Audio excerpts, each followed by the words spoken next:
வாக்குத்தத்தம் உன்னுடையது. எப்போதும் என் வாழ்க்கையில் கண்ணீர் தான் இருக்கிறது. அழுது அழுது என் கண்கள் பூத்து போகிறது. எனக்கு சமாதானம் இல்லை. செய்கிற வேலையிலே நிம்மதி இல்லை. குடும்பத்தில் சமாதானம் இல்லை. என் வாழ்நாள் முழுவதும் அழுகையே என்னுடைய பங்காக இருக்கிறது என்று புலம்பிக் கொண்டிருக்கிறாய். ஆனால் உனக்கு நான் சமாதானம் தருகிறவராய் உன்னிடத்தில் வருகிறேன். அன்பு பிள்ளையே, வாழ்க்கையில் பாடுகளும் உபத்திரவங்களும் உன்னை உடைப்பதற்காக அல்ல, உன்னை உருவாக்குவதற்காக என்பதை நீ அறிந்து கொள். அன்னாள் தனக்கு குழந்தை இல்லாததினால் எப்போதும் அழுது கொண்டே இருப்பாள். ஆனால் அவளுடைய வாழ்க்கையில் ஒரு மாறுதல் வந்தது. சாமுவேல் என்ற பிள்ளையை கொடுத்தேன். அவள் தன்னுடைய வேதனைகளை மறந்து சந்தோஷமடைந்தாள்.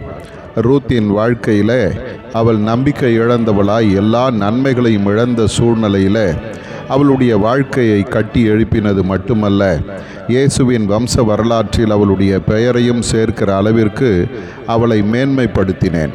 அந்த உன்னதமான நான் உன்னோடு கூட இருக்கிறேன். உன்னுடைய கண்ணீரையும் மாற்றி உன்னுடைய வாழ்விலே சந்தோஷம் தந்து நீ பட்ட உபத்திரவத்தின் பலனாக நன்மைகளை காணச் செய்வேன். ஆகவே எனக்காக பொறுமையோடு காத்திரு. நான் செய்யும் அற்புதத்தை நீ காண்பாய். உனக்கும் ஒரு நன்மை உண்டாகும்.